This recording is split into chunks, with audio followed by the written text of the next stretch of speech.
停车！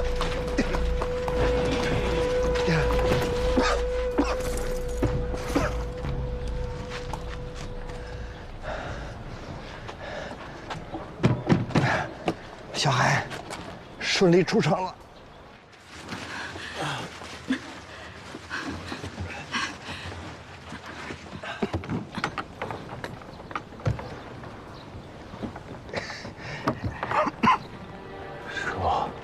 小罗，小海，师傅报答未老吧。幸好留了一手，要不然真不好蒙混过关。没事儿，小海，这个你留着。你不是老问师傅要那么多钱干嘛？都给你攒着了。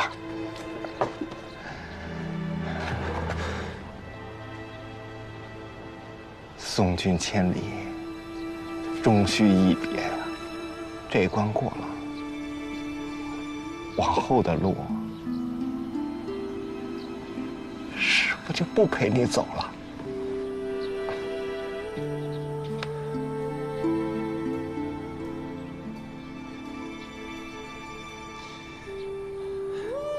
保重，一定要等我回来。不啰嗦，快走！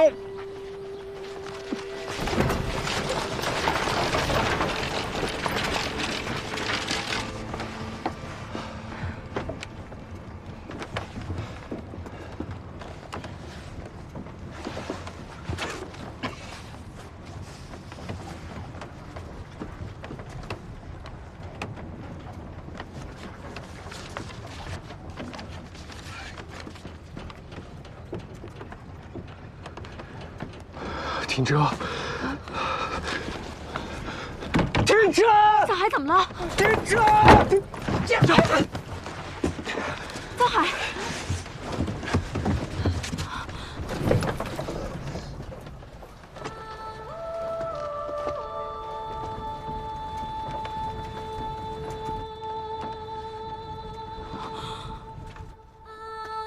小海，师傅喝了赵大人的茶，活不成了。我骗了你10年，一直欠你一声对不起。我羡慕六初，他不知道赵大人就是你的仇人，不必忍受内心的煎熬。我也羡慕星斗，比我先走一步，因为他看得更明白，知道早晚有这么一天。但我陪你的时间更长，他会更羡慕我吧？师傅没白养你，这天底下就没有让徒弟顶在前面，师傅先走的道理。只要感情是真的，有时候谎言未见得是坏事。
老爷，高明被发现死在了城门边。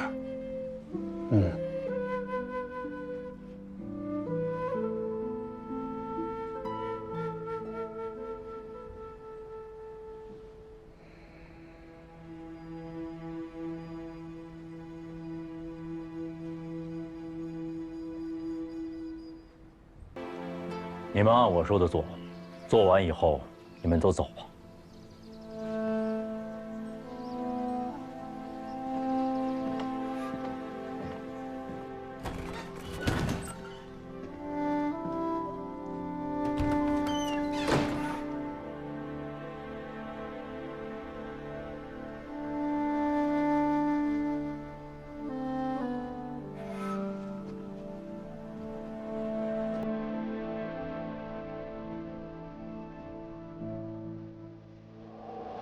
这个是什么？机关陷阱。这个呢？弓弩。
公船一照，百分空。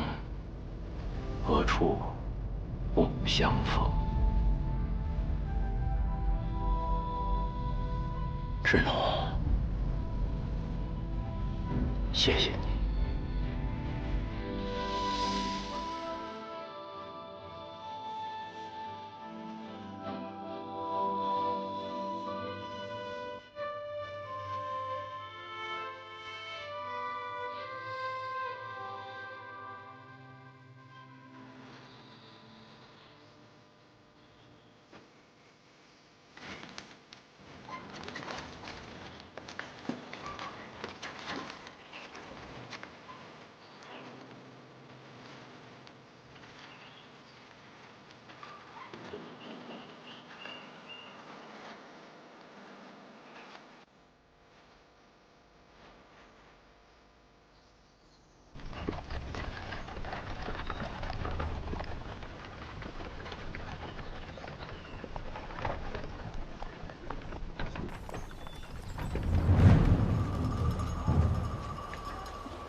枕楼是一定要逛的，没错。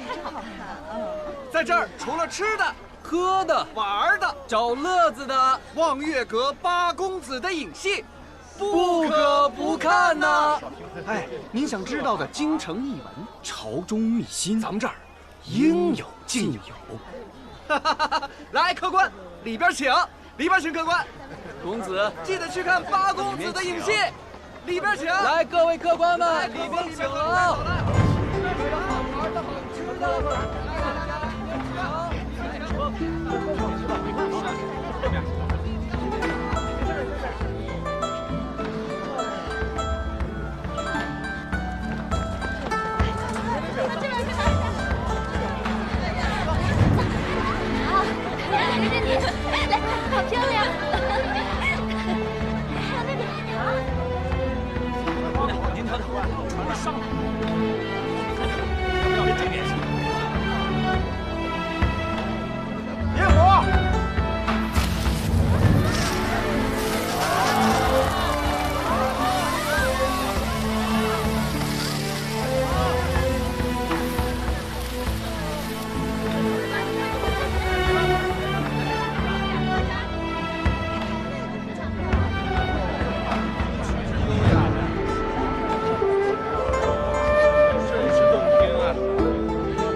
件事，上壶茶，把灯点上。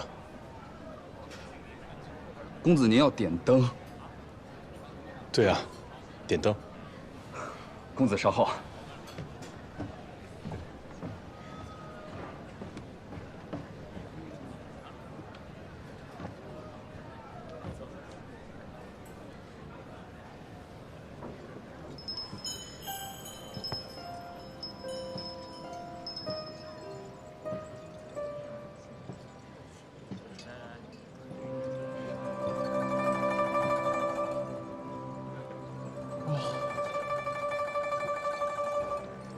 客官久等了，你的灯。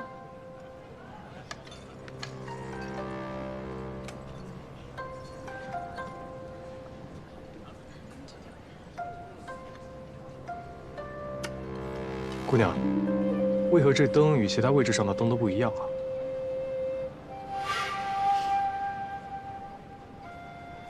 客官，您不知道啊？哦，我初来贵地，不太懂这儿的规矩。 敢问姑娘，这灯有什么来头？您坐的这个位置叫朱雀头，是我们诊楼留给最尊贵、最捧场的客人的。谁坐了这朱雀头，掌了灯，就表示包下今晚的望月阁。不仅要给台上的伶人打赏，这台下看客的茶钱、酒钱也一并包了。这一盏灯1000两，上次点灯的还是永荣王爷。 这灯我不点了，这座我也不坐了，告辞。慢着，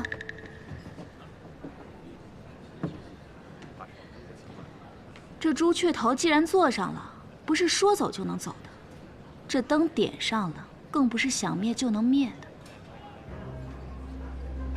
实不相瞒，我没有那么多钱。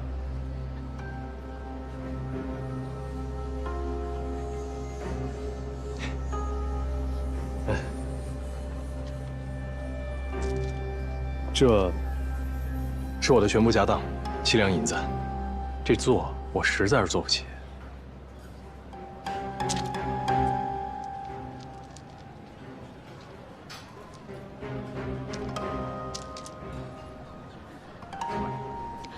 楼下有位置，跟我走吧。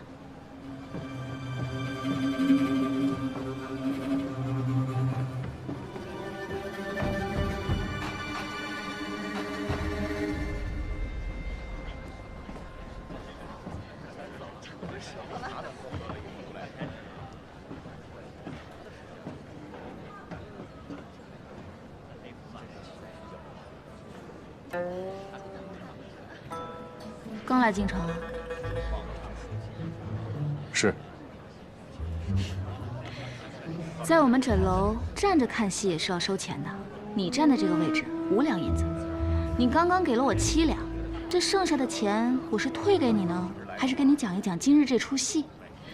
讲戏我就只收你2两，来的都是客嘛。好，那就请姑娘为我好好讲讲吧。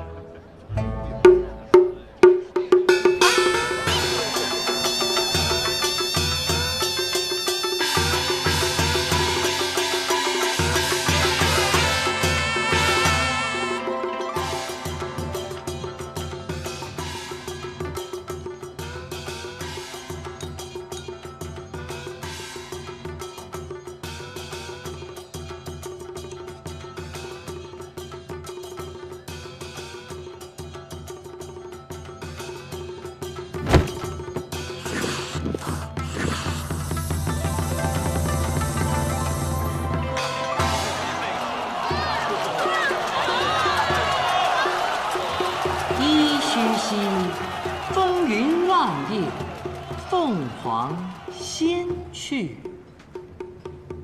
这只凤凰，就是太后。挺聪明的嘛。这只凤凰是8日前驾崩的太后，这条龙是先帝，而旁边那条锦鲤是先帝最宠爱的李贵太妃。仙龙已封礼，不顾凤凰求。太后驾崩，依照礼制，自然要与先帝葬在一起。可是先帝身旁也有李贵太妃陪葬，此等难题便抛给了皇上。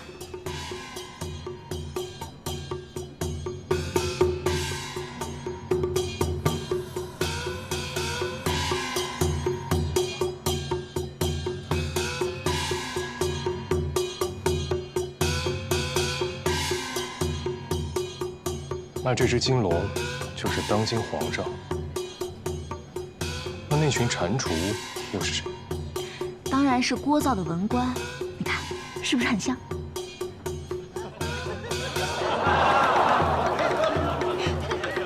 皇上无子，这些年一直被朝臣们逼着立嗣。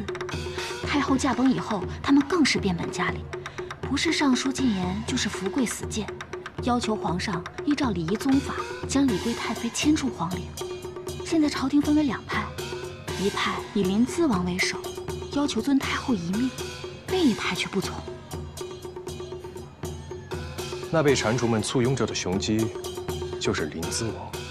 临淄王是太后亲子，太后合葬的事情就是他上书朝廷，他还想以此为由回京1年为太后守丧呢。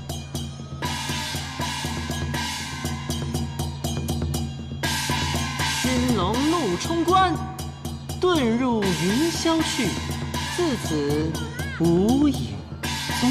皇上怎么说？你没看到那条龙飞走了吗？这事皇上不管了。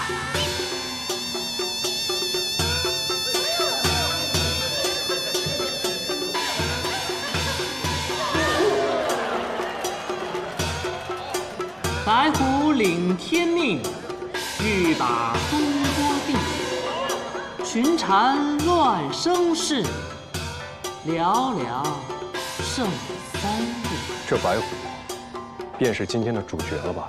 没错，这白虎就是当朝荣禄大夫平津侯。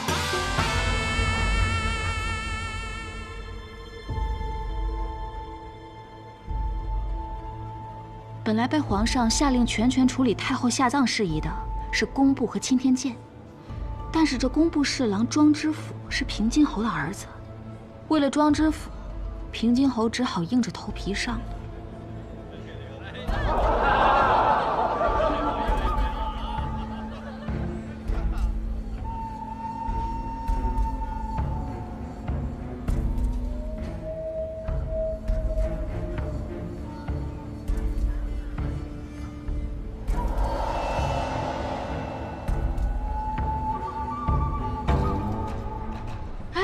去哪儿？这戏还没演完呢。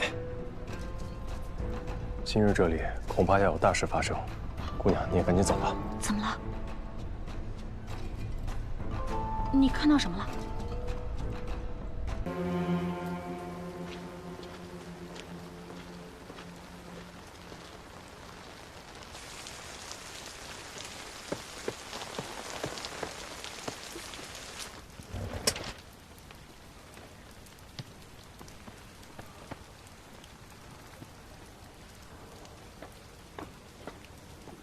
在下藏海，是新来的幕僚，劳烦通传一声。稍等。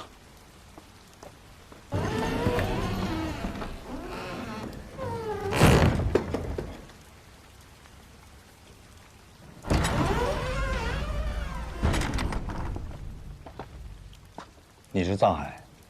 在下正是。这是你的衣服和腰牌，收拾好你的行李，明日去后门的摄人府报到。是。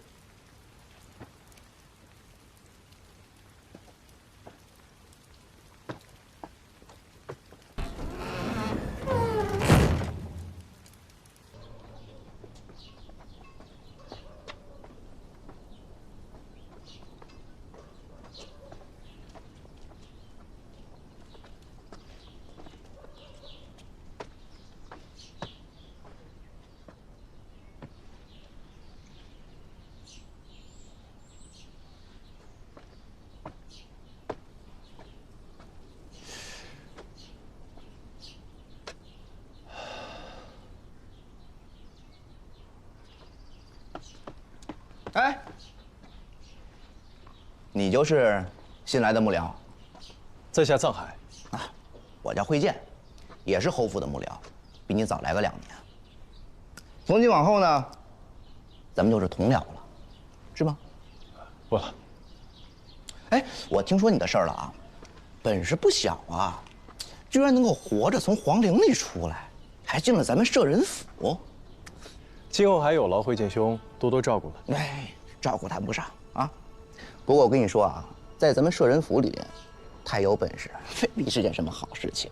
大概我也关照不了你太久。慧见兄真爱说笑。来，跟我来。我给你讲讲这儿的规矩。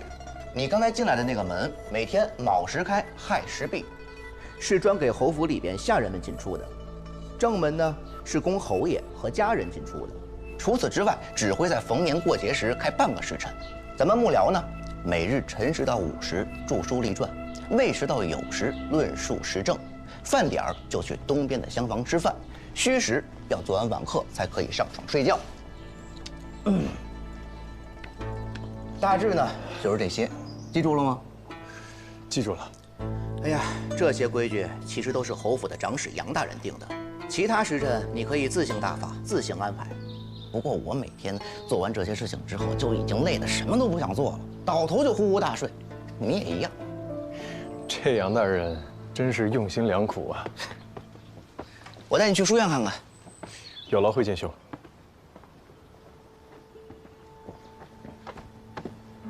楚兄，侯府里来了青年才俊是件好事，何必如此惴惴不安？这个藏海我在皇陵里见过，此人聪明谨慎。杨兄，对此人可不能掉以轻心啊！楚兄真是多虑了，他只要能为侯爷分忧，我杨某感恩戴德还来不及，有什么需要顾虑的？太后下葬的难题，你我都没有解决。倒是被一个不知道从哪儿冒出来的藏海给解决了。只要敢冒险，我也能轻易解决。但这事儿必然是8分恶果2分善果，你我这种人没必要。他还年轻，为了日后的荣华富贵，要赌一把也很正常。这么说，他倒有些像年轻时的杨大人。我看此人野心不小，恐怕日后不甘于在杨大人之下哦。侯府真有后生能青出玉兰，我杨真自当旗鼓还乡，退位让贤。不过我听说，此人擅长的是风水堪舆啊。我看你不是替我着急，替你自己着急吧。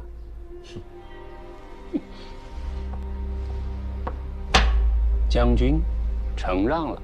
伯爷，再来一盘。曲兄，侯府里来了新幕僚，我是摄人府的管事，不去招呼一下，有点说不过去。先走一步。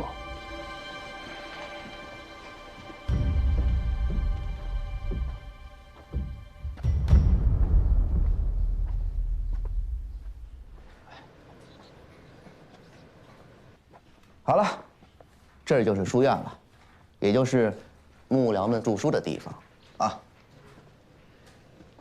杨大人吩咐了，要将侯爷的功绩记录在册，每隔一段时间呢，他就会挑选佳作呈给侯爷。这日后啊，你也要和我们一样的。所有的文章都由杨大人转达，若侯爷要议事，也是如此吗？想什么呢？啊，你要让侯爷面对几十张嘴，叽叽喳喳的议事吗？烦不烦呀？人家杨大人会把议事的条程给布置下来，幕僚们呢各抒己见，哎，他得让人记录下来，把好的呈上去。这不过嘛。这最后啊，侯爷采纳了谁的意见，我们谁都不知道，因为最后统统都变成了杨大人的意见啊。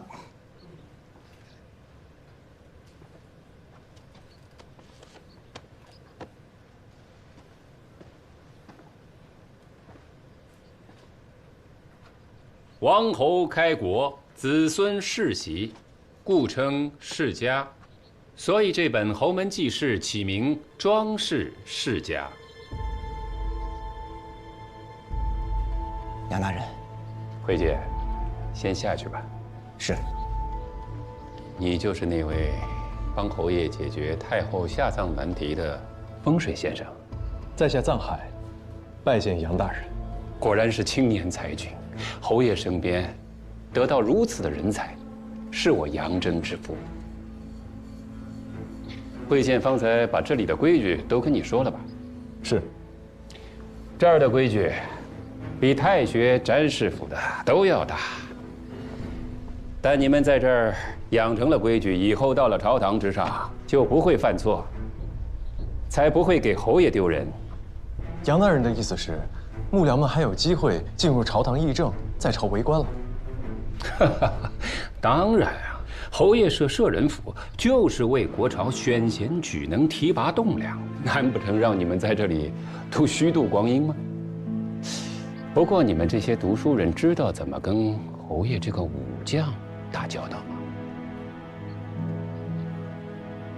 一不小心就军令处罚，到时候别说加官进爵，就连小命都可能不保。我不护着你们，谁还能护着你们？还是杨大人思虑周全啊。我为什么让他们在这里编撰装饰世家，就是为了让他们多了解侯爷，知道侯爷的喜好，免得在他面前失了欢心。只要将来时机成熟，我定会引荐他们，得到侯爷的赏识。原来如此，小的受教了。你有惊天伟地之才，今后在侯府定能崭露头角。杨大人，侯爷问起今日是否有一名叫藏海的幕僚前来报道。啊，侯爷什么事？侯爷说让他看看内园的风水。啊，是这样啊，藏海在这儿，赶紧去。是。哦，对了，有一件要紧的事差点忘了。昨日暴雨，祠堂漏水，侯爷命我找人修缮，但祠堂的屋檐斗拱都是老式的法子，我找了一大圈都没找到会这门手艺的工匠。等又落了雨，那祠堂的祖宗牌位又要遭罪了。听说你会堪舆之术，修缮旧宅，不知道会不会？小的对堪舆营造之术略通一二，或许可以帮到杨大人。哎呀，太好了！看今天的天色，恐怕是要下大雨，不知道还来不来得及呢。算了，见侯爷要紧，别耽误正事儿。侯爷要是怪罪下来，我担着就是，怎么也连累不到你的身上。祠堂供奉的都是庄稼先祖，大庸以仁孝治天下，侯爷也是至诚至真之人。我若放任祠堂失修，导致庄稼先祖牌位受损，乃我大失职啊。可是侯爷那边，还请杨大人替小的给侯爷回个话。小的今日恐怕不能替侯爷看园子了。你放心，侯爷跟前我一定替你美言。谢谢杨大人。